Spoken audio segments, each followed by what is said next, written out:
Call City Council work session to order July 3rd, 2024 at 6:18 PM. Roll call, please. Mayor Allison, Here. Tom Baylor, Here. Kathy Sherman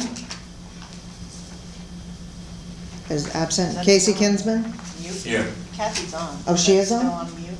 Wendy Rainey, Here. Dave Zastro. Here. Okay. Kathy was on, she hasn't rejoined. Kristen Carpenter, Here. Ken Jones. Here. That's a quorum of council. Your work session topic tonight is economic development, property tax exemptions. Was it Jess? Yes. on this? Is that? Yes. Jess, you there? Okay, Jess, it's all yours. Hi, thank you. Okay, good evening. We are picking up where we left off last September, which was quite a while ago. So I wanted to start at the beginning. Susan, do you want me to go ahead and share my screen? Is that No, because that's not working, but we have your slides in front of us. Oh, okay. Okay. All right, so we'll stick with that. So the first slide here just has kind of where we left off last September. When we first started looking at the property tax rewrite, this was one of the big issues that came up because we have this legislative change that I'll remind you guys of in a minute. Go back to the new definition, but we have a legislative change at the state level that's opened up the economic development exemption to be a more broad exemption. So we took the step when we rewrote these portions of Title V that address property tax exemptions to put a placeholder in the code that allows for that new definition and allows council the freedom to kind of develop an exemption that they like, or exemptions. But we are going to kick it to an application form. So you guys are considering 1217, ordinance 1217, changing your property tax provisions tonight for the second time after public hearing. And then this work session is an effort to come back together and figure out what the specific parameters of those exemptions are going to look like, and then we're going to put them into an application form that we will bring back to you, and you will then approve by ordinance, so that there are specific parameters available to people who want to apply. But it allowed us to portion out the work on this so that you guys can keep moving your revisions through while we work through kind of the nitty-gritty of this. So as a reminder, where we left off in September, and this is not set in stone, we're picking up this discussion here, so if this isn't where we want to be anymore, that's what tonight is for. We were hoping to look at three kind of categories of economic development based on your feedback during the work session, and then also we got some additional feedback, I think, from Councilmember Sherman and Councilmember Jones after our last work session. So there were three buckets that when I was talking with administration, we put these things into, and that's new commercial development in Cordova, rehabilitation projects in Cordova, and then particular housing stock or housing development requirements that would qualify for exemptions. And that was, I think, Councilmember Jones actually put forward a pretty specific proposal related to that one that we can talk about in a little bit here. As I said, tonight we're just going to go back to this discussion. We're going to make sure that we have your input as to kind of the scope of what you're trying to incentivize through these exemptions.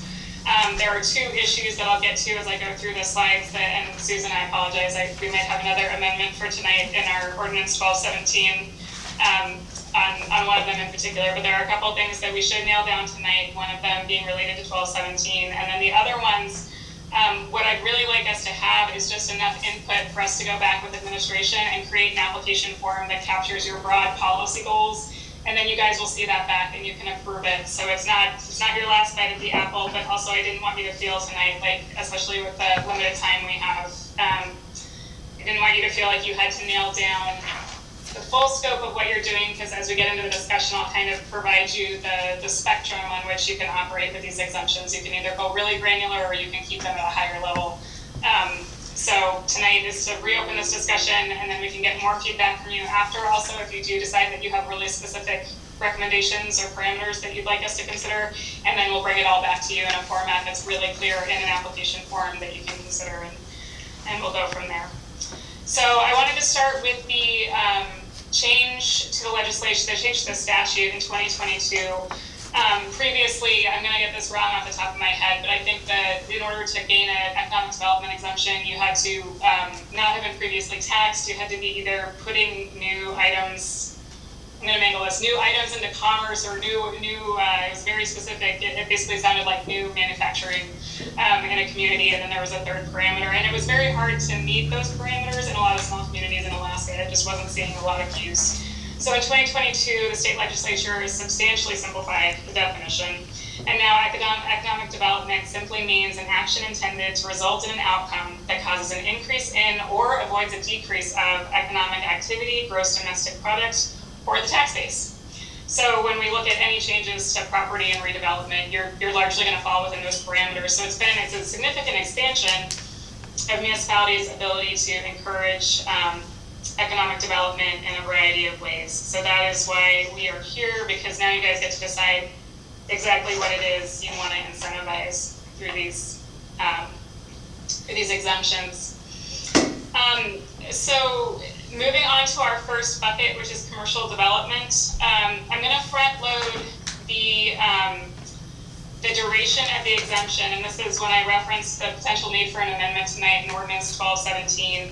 As we have drafted 1217, it maintains a 5-year limit on exemptions or deferrals, which was part of the previous statute. When the statute was amended in 2022, they removed that 5-year cap on how long the exemption or deferral could be. I think we kept it in 1217 because I think at the last work session we had actually discussed the fact that we didn't want these string on for years and years and years. I wanted to confirm that we want to keep the cap at 5 years, and that's something we can kind of discuss tonight in the context of all three of these different buckets as far as commercial development, rehab, and housing stock. If we want to keep the 5 years or if we want to expand it. But if we do want to expand it and give you the flexibility to offer exemptions and deferrals that are longer than 5 years, then we should offer an amendment tonight to remove the cap, and I can send Susan language on that before you move into your meeting tonight. But that's one thing to flag on the front end. The other thing that I'd like to broadly flag that will, again, it covers all three of the buckets we're talking about, is just that I had been asked in June at your last council meeting what other communities have done with this. When we talked last fall, it wasn't apparent that there had been a lot of change. There still is not like a wave of changes. We've kind of went back to the typical codes that I look at around Alaska to see how people are reacting to different things, and there still is not a lot of movement. However, Juneau has gone ahead and redone their economic development exemptions. And I want to kind of set the stage for the spectrum I mentioned as far as the most granular versus kind of the broadest policy umbrellas of exemptions that you can set up as you're trying to incentivize different behaviors. And in Juneau, you have kind of a high-level approach that was taken, so I thought it was a good example to provide you guys. And you don't have to, you certainly, I'm not suggesting that you adopt the exemptions they've created, but I think they're a nice level of, like a high level of exemption if you want to consider things on a broad policy basis. So they basically created 3 economic development exemptions related to property tax, and there's an assisted living for senior citizens exemption that talks about how many units in a new development would be committed to senior citizen living, or a full development committed only to senior citizen apartments. So that's one of them, and it's more detailed, but I'm not going to read you the whole definition. I just want to give you an idea for kind of the buckets that they put their exemptions in. There's a downtown multifamily, and that goes to one of the other bullet points we're going to talk about in each context, is what part of Cordova, if you want to be creating districts or if you want to be using zoning districts to identify where in Cordova these exemptions are available. So they created a downtown multifamily exemption for creating at least 4 new residential units on certain lots in downtown Juneau. And then there's a high density residential. So that's looking at development that exceeds 70%, 75% of the maximum density for the lot under the rest of their planning and zoning code in Juneau.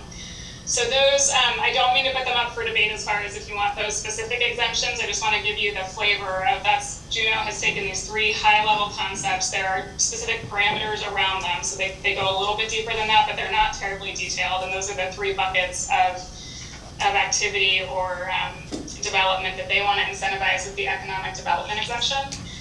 And then Kevin did a search and found a couple others, and he can speak more to this also with his planning background, but there are other examples from communities that go to a much more detailed level as far as where the development is located, exactly how many units, whether those units are for rent or to own, and that's something that you do see in a lot of the economic development programs across the country. I think that's one of the more typical things that is considered.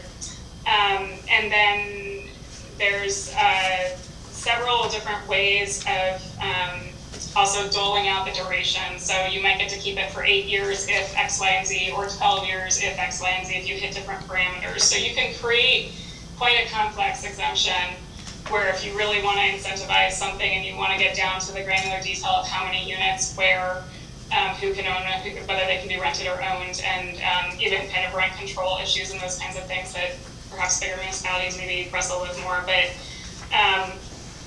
so those are, I just want to offer those as two when we talk about the different parameters around each of these buckets. These are all that you can stay at a high level if you guys choose from a policy standpoint, or you can go as granular as you want, and that's something that also your city planner could really be instrumental. You don't have to decide those granular things tonight, but we can take it back, and if you're trying to really pinpoint certain pieces, parts of Cordova, or certain very specific types of development, mixed use development, how much square footage is devoted to different uses in your downtown, all of those things are certainly, if that's something that you guys generally as a policy direction want to be getting to that level of detail, it's something that we can bring back to you and create options for you. Okay, so those are kind of the high level. I just want to make sure you guys have kind of a picture of these bullet points that are under each one of our buckets then that we talked about last fall. I just wanted to give you the lay of the land as far as what I'm talking about when I talk about duration and location in particular.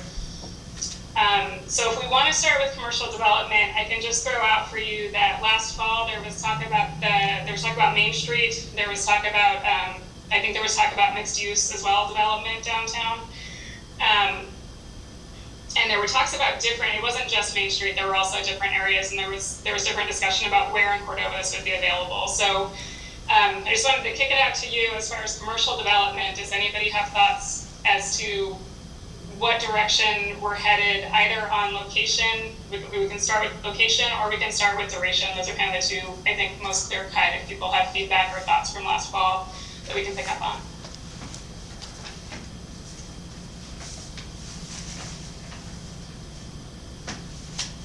Talked for too long. Kristen?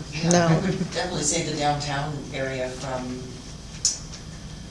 let's say, maybe Adams Street roughly, and people can shout out if you want, propose different boundaries, but like Adams Street up to, I'm thinking like above the Masonic, or maybe it's just Council there, and then from First Street up to, I mean, I would include at least First and Second. I think there's some opportunities for infill and redevelopment, and certainly there's a bunch of properties on First Street that could be redeveloped, and you could put housing above commercial used space on mixed use, thank you, yeah. But yeah, I would say at least First and Second Street in that kind of rectangular area would be a place that I think would be good to try to focus redevelopment attention. What about, I guess, west of that space, going down towards the harbor? That's, to me, is still downtown. There's some other opportunities there as well. Yeah, I mean, I Yeah. don't think we have to limit it, I just No, thought no. that's the first place that comes to mind, just because there's sort of some like, it's like a gap tooth smile in there, you know, there's a lot of,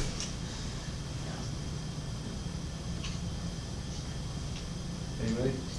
Yeah, I mean, I want to incentivize, as far as commercial development goes, almost anywhere in town, but, you know, the fill lots, there's some buildings down there that could use some help too. There's some, you know, businesses that shut down during COVID that haven't reopened. There's empty lots that we have one of them up for sale right now or out for proposal.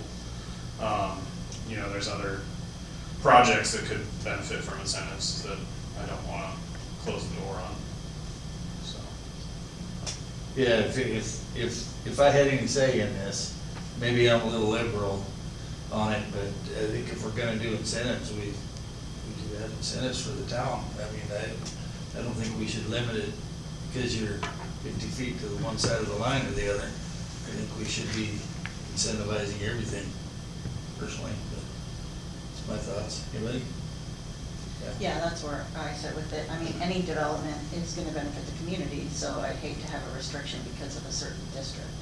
I think we need to just open it up for the community instead of limiting districts, but there's definitely certain areas that need focus. I don't know how to do that without Creating a separating it district. into a district. Well, But, you know, But she's talking about, she asked us about commercial development. Yeah, And commercial I'm not saying we development. should limit it, I'm just saying Yeah. if we're talking about commercial development, that's the first thing that comes to mind. But yeah, when you talk about housing, and you might have different, a mix of incentives.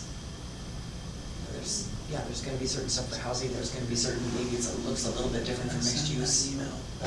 Absolutely. Well, as far as, I guess, this might be some input from Kevin on mixed use. I mean, as far as what's zoned for mixed use, that's what we need to look at. Right. Could anything be zoned mixed use? So, the way the only zone that currently outright allows both residential and commercial is the central business district and the business district. So what, I guess, generally is that? So central District. business district is Main Street from just up the, by the, I wanna say it starts by the Masonic and goes down to the gas station. And then it goes up to Second Street, but only From council to, the east side, or no, the west side of Second Street. The east Okay. side of Second Street is yeah, sorry, do I have that right?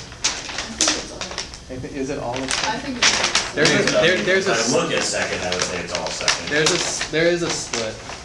Yeah, so it's both sides of Second Street until you get to where That alley behind. where you get to the Forest Service building. The Okay. Forest Service building, those lots that are there, Mhm. those are all zoned business. So, Okay. Yeah, I guess I would think that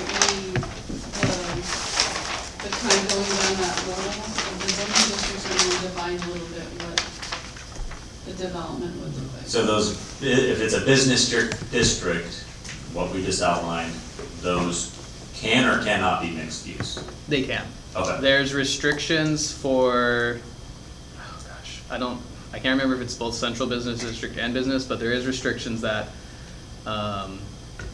there's required setbacks if you do residential on the ground floor. If you do residential on the top floor, then in the central business district, you can build out to the property lines. Okay. Well, I think some of these ordinances and codes for the business district were probably thought process originally put in to protect the mom and pop stores, so we didn't have houses. But the mom and pop stores are going away with the dinosaurs. You know, there aren't any new ones coming in. So I would be in favor of opening it up to mixed residential and commercial. The only thing you have to be careful about is making sure that you have parking spaces, because we can't have Main Street clogged up when we're trying to plow. But I think if we took a look at that, I'd be willing to open it up completely. So the existing city code does not require parking in the central business district. Right, but I think if we open it up to where you can have residential, more residential in these areas, then I think you have to key in on the parking spot of it, because then we're just gonna create conflicts. Yeah, you wouldn't have to necessarily change the code to require parking. It could be a requirement of the development incentive. If you want to take advantage of the development incentive and include residential, then that means that on-site parking would be required for that sort of development. You could Yeah. do something like that. I guess what I'm saying is I'm open it all up to anything, but we have to pay attention to the parking, can't create issues there. And I guess I just want to make sure we're on the same page. We're not talking about changing any zones or districts. We're talking about incentives, and in that commercial space, if we want to incentivize mixed use, I get what you're saying then. Part of taking advantage of this benefit, whatever this incentive is including parking. And I think that's very wise and prudent to do that, especially within that district. I would just say from a planning perspective, many jurisdictions throughout the country are actually eliminating parking requirements because parking is the #1 biggest financial waste of space. You know, you have a parking lot that sits empty all night, so it's not being used, or during the day, it's filled with single occupancy vehicles. And again, it's, think about how much the land value and the construction value is of what they could build in that space that's now being taken up by a car that's empty 99% of the time. But in snow country, You've gotta have those parking spaces. Even in We the can't have them Midwest, out up in the here. north, and like, I wanna say it's Minneapolis, those places, they've completely eliminated parking requirements in many places like that. But they have public transit. Minneapolis absolutely would have public Yes, transit. yes. Just saying. We could build a parking lot up on the hill and. Yeah, I mean, then it's, if we're Put it not. putting somewhere and make if we- people Yeah, walk. if we're not putting it onto, I'm just saying, if we're always so concerned that we're short on land, do we wanna now dedicate more land to empty vehicles? Yeah. That, just from my planning perspective. So, I get that we also do need to consider cars, cause we are a car culture, and that's fine especially if in we're this not town. gonna Yeah. build that into the incentive, then that means, Yeah. as the city, we need to take on that of where are we going to put a parking lot wherever it is for these new residents to come in, because cars have to go somewhere. That's all. And we would like to at least have some control where they're going, instead of them being in the way of snowplow. And then the other side of that is blocking parking for business use on our main street, which, I would just add one more thing is, part of eliminating parking requirements, especially in downtown zones, is to actually promote people to not use cars. And I know we don't have public transit, but like, I'll just say for my own example, I live in the downtown area. We went from a 2-car family when we moved here down to a 1-car family. We walk everywhere because we live in the downtown area, so we don't have to drive. You know, obviously we still use our car to go out the road and things like that, so there's still a need for a car, but there are lots of people who don't have cars when they live downtown. no, absolutely. But in our community, the way it works, everyone is going to have a vehicle. There's not a feasible way that you can live here without having a vehicle. We don't have a shuttle service that's adequate to have someone solely rely on that. You don't have a dog sled? I love the idea, I wish we were there. That is a perfect utopia in my mind, because I hate vehicle maintenance and with every being of my body, but we're not there. And I live downtown area too. So we're only, you guys have 4 minutes until your public hearing starts. Do you guys have an up down on the duration issue? I just caught, as I was preparing for the meeting today, I just caught that we had left in that 5-year cap, and I can't remember, and I apologize, I can't remember how intentional that was last September, or if it was left. And I know we did talk about not wanting these deferrals or exemptions to go on forever. There was discussion about that. So if we want to leave the 5-year cap in, because we're not going to provide an exemption or a deferral to anybody beyond that time point, that's fine. But I just wanted to flag it for you guys, because I had lost track of that since last fall. And if we want to consider, like Juno put a 12, they're giving a 12-year exemption. They're giving some pretty hefty exemptions for a long period of time to try and make some of these things happen. And if you want the space to kind of play with that in the application, we would want to offer an amendment tonight to remove the cap. So do you guys have thoughts on that before you have to jump for your public hearing? Remove the cap. Remove the cap? That's my vote, remove the cap. We can. Like no limit? We can bring a cap limit it back. at You the- could create individual caps for each type of incentive you want. Yes, absolutely. You can put it in with the incentive that you're putting in the Right. application for. They just pull it out of the code. Yes, I'm in favor of that. Okay. All right, Susan? I'm also in favor of that. Generally speaking, 3 to 5 years, I think, is sufficient for most of like the single family home. Duplex or fourplex, but if we start talking about somebody wanting to build like a 30 apartment building or something, then I would like to see longer than 5 years. Yeah, and that is what Juno was trying, that's why they had the longer time frames, is because they were looking for some high density development to happen downtown. So that makes sense. Okay, so we have that answered, and Susan, when we get off, I'll send you an amendment. Okay. So Do you think we can go through the public hearing and start that at 7? Do you agree? Yeah. I think so. Unless, okay. Yeah. Well, you might tell her that so she knows. Oh, we can keep going, Jess, for Okay. a little bit. Okay, sounds good. Okay, so we're gonna pull that out, and then, I think, just to not use up all our time on commercial development, I think that's enough to get us started. Kevin, I'm looking to you to agree on that, because we're gonna be the ones to take this back and try and start putting the actual parameters in place, but I think that's enough feedback that we can look at new commercial development basically anywhere in Cordova, and then we can look at a potential specific mixed-use incentive for the districts that are allowing that development now. Does that sound like a good start? I'm seeing some head nods. Okay. The next one, I'm gonna just spend a really quick minute on this because it goes in line with your, we can kind of wrap it into the commercial development piece, but I did wanna flag for you, and again, this is what happens when you put something down for several months and come back. We did not add in the deteriorated property exemption that's in state statute into the code through ordinance 1217, and I believe it's because we were gonna look at it through the economic development exemption, and we were gonna put it all in the realm of development. So I just wanted to flag that for you guys. The deteriorated property exemption, it's an optional exemption that's in state statute that you pull into your code the same way you're pulling some of the other exemptions into your code through ordinance 1217. And it addresses both commercial deteriorated properties and residential deteriorated properties, and it sets out parameters for what a deteriorated property is. I believe in the commercial sense, it's something that's had like a governmental agency action against it, so if you guys have marked it a nuisance or otherwise flagged it for violations of code. It sets all that forth and it provides certain incentives for that. So that is something also, again, this isn't something that you have to decide tonight, and we can bring back another ordinance if you end up wanting just the deteriorated property exemption put in. Susan or Kevin, do you remember why we didn't move forward with that? I'm concerned that it was something we discussed in September and that it didn't make it into my notes when I was coming back now in July. I do not recall, I don't either. no. Okay. Okay, so that's something to be aware of. I think as Kevin and I sit down and talk about the commercial development, we'll put the rehab piece in, but then we'll also be holding up that state statute, and we'll come back with a recommendation as to whether the rehab piece works better in the economic development setting, or if we would advise that council go ahead and adopt the deteriorated property, because I know that there was concerns around that piece in particular, and there was interest in some of the legislation that still hasn't passed at the state level for blighted properties.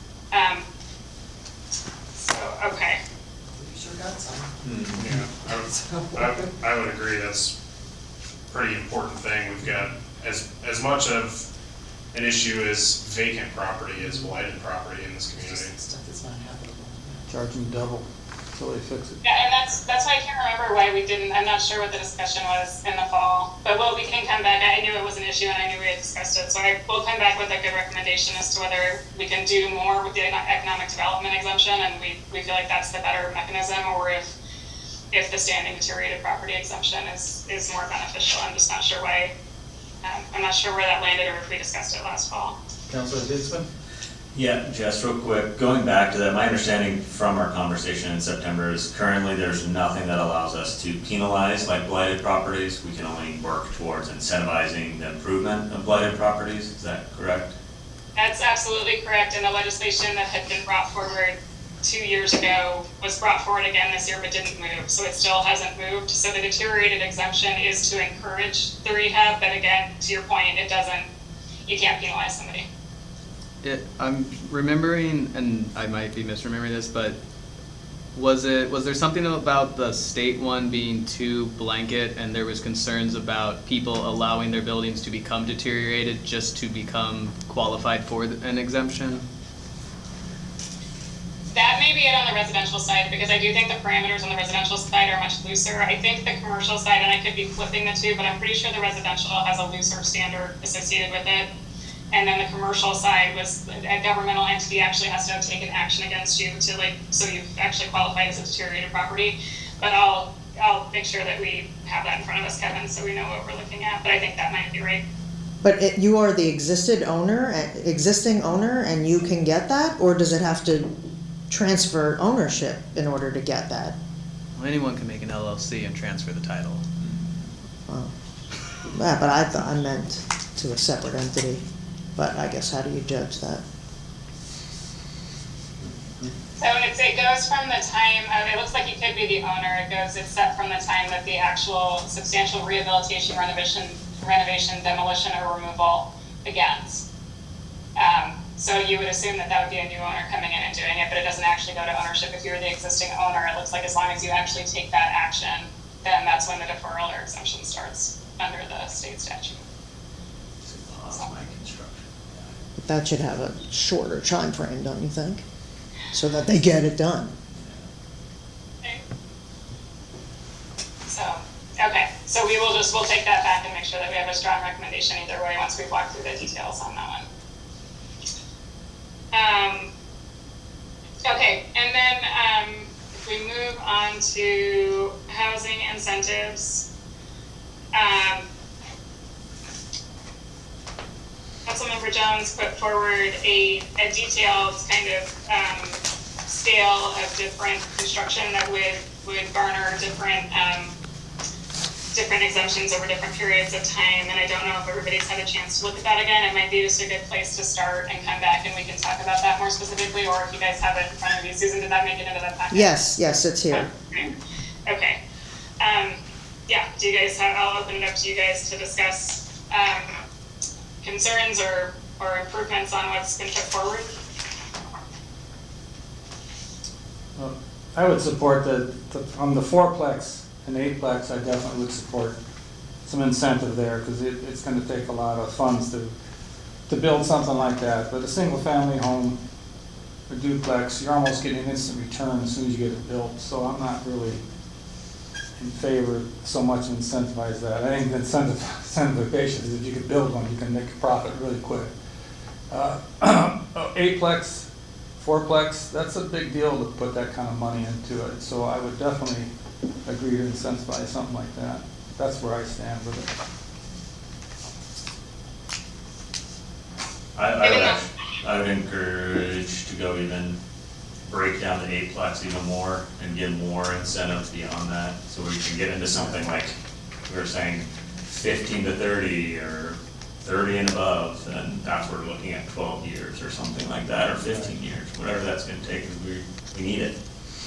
I would be looking back to single family home, especially that's where I would lean more into the subdivision. If someone's going to actually put the work in to build multiple single family homes, that's also that's an undertaking that I would like to see, probably even maybe a little more incentive in there, but open to that. But agree with the single family home. I could see that one go away, that incentive. Is there an interest in creating it to be a deferral as opposed to an exemption for the single family home, or is that not? What's a deferral, what do you mean? How does that work, Kim? How would that work? They would just, it's a deferral of your tax obligations, but you do eventually have to pay the taxes. So once you have recouped a profit on it, especially if you, and we have a temporary subdivision exemption from the state already in your ordinance 1217. So there are benefits to subdividing at least to the 3 parcels, I believe. I think, Susan, check me if I'm wrong, but I think No, it's 3. we do, yes, we do. Yeah. So a deferral is just the exemption. You're fully exempted from taxes. You're never going to owe those taxes for the period of time it's offered. A deferral just pushes it off for a number of years, so it encourages somebody to go out and recoup, get the profit from what they're doing, but then they would eventually have the taxes owed on the improvement. I don't know if it's still. I don't know if the economics of that are still as attractive to somebody who's going to go do it. Is the thing. I don't know that it means much at the end of the day, but in a single family home context. I guess I would see the benefit for deferral going back to what we're talking about with the subdivision, where while you're working, and that's just my thought of it, is you're deferring this and you can recoup that from a city standpoint. I don't know how much of a benefit, but a single family home, there's that, to me as a homeowner, building a single family home doesn't necessarily provide a benefit. It's for the person building it to sell it. Right. So yeah. So then, to me, that's what I'm saying, it goes back to subdivision versus. Right, because you want the benefit to go to the developer, so that they're coming in and subdividing and doing 3 or 5 units. And if someone's putting that Right. effort forward, I'd like to incentivize the, whatever it is, 3 or more homes than just a single home. Well, and there might be a different incentive, maybe it's not a property tax exemption, but maybe it's help with putting in utilities or something like that, so that it doesn't fall under this, but it's another way to make it attractive to developers. So Kevin, were you saying at one point that there was some question about how effective tax deferral incentives are? Was I mentioning that? Yeah. I don't No? remember Okay. mentioning Okay. that. Because I know there's, like, I was looking at this, and I can share this with Kevin, I was gonna look up, get some more detail, but there's a group called Western Iowa Advantage that has done a bunch of work to try to attract developers, and so they've done some incentives for property tax, but also rebates. So instead of foregoing it up front, they make you pay it for 3 years or 5 years, and then you get a rebate after you've proved up on it, after you've done the work. And I was gonna ask how effective that is, see how it works, but. So I mean, typically, like with construction, like not talking about subdivision or the actual development of the property, but usually with the housing incentives that I've seen, like with exemptions, is you don't begin to get the exemption until you have your certificate of occupancy, and that's when your exemption begins. And so I don't know how we would do that on like a land development side. Unless somebody came in with a plan saying this is, I'm gonna grade the property in this way, and then we gave them the exemption once they actually did that, then the property tax could be lowered, or not lowered, but wouldn't be increased right away at that point, but they'd still pay their normal property tax. But I think the subdivision exemption is just gonna fall under this, that's actually in our code already. I don't know that we would have an application for it in the economic development Right. realm. Yeah, I It realize would that, just yeah, fall I'm under just this. saying in terms of Casey's example of a subdivision of 3 or 5 or 10 homes as opposed to one at a time, yeah. It's might be a different mechanism than a property tax exemption. And just circling back to the single-family home, currently, it's been my experience, if you start a home in June or something, maybe you get done in December or whatever, generally they give you that first year before they're taxing you 100%. I've had that several times, like, the house is livable, already, hey, we're not really done, okay, and then they catch you on the next cycle. So it's not like they've been hammering on your door, like, you're gonna pay this now. So there is, and if we wanna put that in the code, give them 1 year, I'm good with that, but that's basically the way it's worked right now. They've been pretty flexible. They've done a percentage of completion. There you go. That's what they've been doing. So Yeah. yeah, if you get a foundation in, then you get charged just the increase on that foundation. Then if you get the framing up, then it's just, and so they slowly step the tax up each year until you get to the completed product. Right, That's how we've been functioning. yeah. And it that's- counts- That's reasonable. It's supposed to be from January 1st of the year, whatever's done, and they can't be here on December 31st, so they talk to the owner or builder, and they say, where do you think you'll be on 12/31? Everybody lies, and they get a little more time, so it works. Exactly.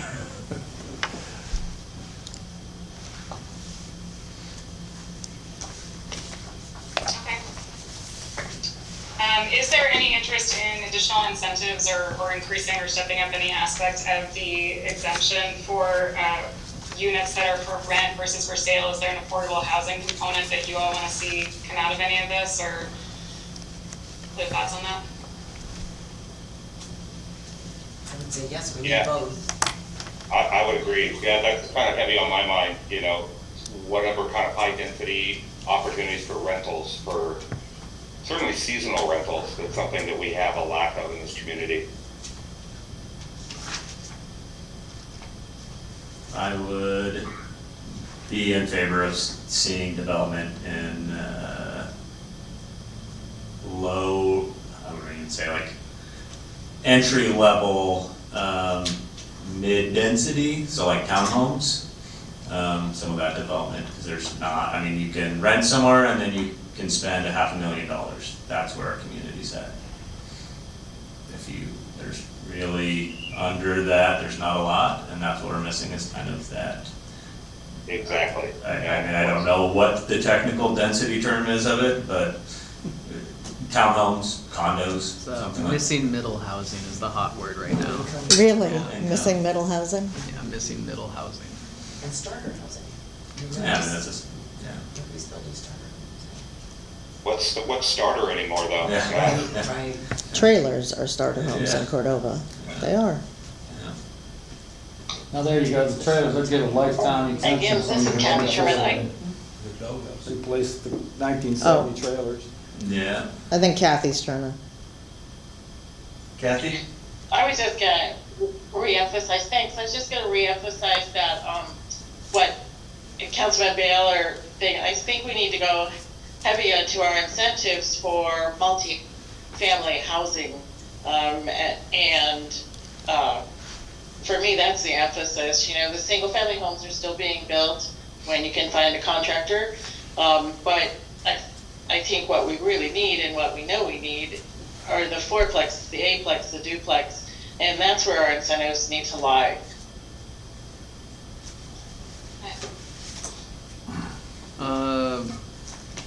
Councilmember Carpenter, do you think maybe it would be good to have the discussion with the council here soon about the housing study that was done? Because I think that might be useful in guiding Yeah, what is important to the council incentivizing. yeah. I don't know if you have any info with you tonight on that, or, Well, I've just been thinking that it would be good to schedule a joint session with the planning commission, with planning and zoning and the council, and talk about, yeah, what we've learned from having done the housing needs assessment survey, and kind of what we're trying to do moving forward, and, because we did get some semi-firm numbers on the number of units of different types of housing that the community feels is needed, yeah, so, yeah, yeah. like 20 single-family homes just to catch up. Yeah. And I don't remember off the top of my head what the number was for rental, but yeah. Yeah. So I guess at the end of the regular meeting, if we want to talk about the possibility of a joint session. Yeah, that's right, yeah. And just to give everyone a feel for the pace at which housing is being built, right now we're doing about 1 or 2 a year, so just to catch up with what's needed today would take 10 to 15 years at the current rate. Yeah. Do you have any data on what was built back in like the 90s and the early 2000s, or maybe Tom, maybe built half of them? I can try to dig it up. It was but- about the same, 2, 3 a year. Yeah, it's been that slow steady. But a lot of stuff got remodeled too. That's fallen by the wayside because of no carpenters. What was the last, like, subdivision in our community, like multiple homes built by a developer? But that wasn't built by a developer. Wasn't built by a developer, it was all the homes. Probably Viney Young in 74. No, Harville subdivision. was the But last. they mean that the one builder built a Comes bunch in, of And things. built a house. Clears the Built land and homes. builds it out, I don't think yeah. there ever has. No. 74, a It gets bunch of those developed were and built then individual people buy. in Well, Viney Young. didn't you build all 4 of those next to the hospital? Yeah, but that was just that small subdivision. Yeah, I think that was the last one I could think of. Townhomes, yeah, what was that, yeah? That was, I don't know, government those built weren't there. It was Coast Guard housing, wasn't it? Well, there's Coast Guard, I don't, Yeah, but I mean, the other big build was the government, the low-income housing there on Chase and, where's the other one? Blue buildings. so it's just Yeah, blue prior, buildings. it's Chase just and Low. prior to entering, I don't know what that The subdivision was called. townhouses on Those- 7th Street, those were government was it, What is it called? HUD. Those are HUD. Are they HUD? I don't remember, but there was a time frame before they could sell them and that they were. Well, under that's- some kind of contract. Yeah, those are native owned, but I don't know what the name We'd of have that. to do research on that. It's been, I just looking through the community, that was something that came up, one was that looked like a subdivision of some sort. With the developer, and I'm sure with any kind of development down there was some kind of subsidy involved, absolutely, I understand that, so, I don't know about that. but, okay. Should we, the clock? I know. Okay, I think this is great, this is enough to, Susan, I need to get you the amendment to remove the cap as far as the 5 years, but I think this is a good start, and then, I'll move forward with Kevin, we can start pulling this, Kevin, I'm sure you appreciate me putting this on your plate, but I think if we move forward creating actual parameters, and then we can decide if we need another work session at that point, especially if the deteriorated property exemption ends up being something that we need to discuss further, as far as rehabbing residential or commercial. We can either have another work session, or we can go ahead and bring back the application if we feel like we have enough to kind of solidify it, or if you guys want to wrap it into your joint session, if you're dealing with a housing study and more inputs before we bring the actual application back, we can just go from there, if that works. Okay, we're good? Okay, thanks, Jess. Until next time, we will adjourn. Thank you, Jess. Thank you. Good night. Okay.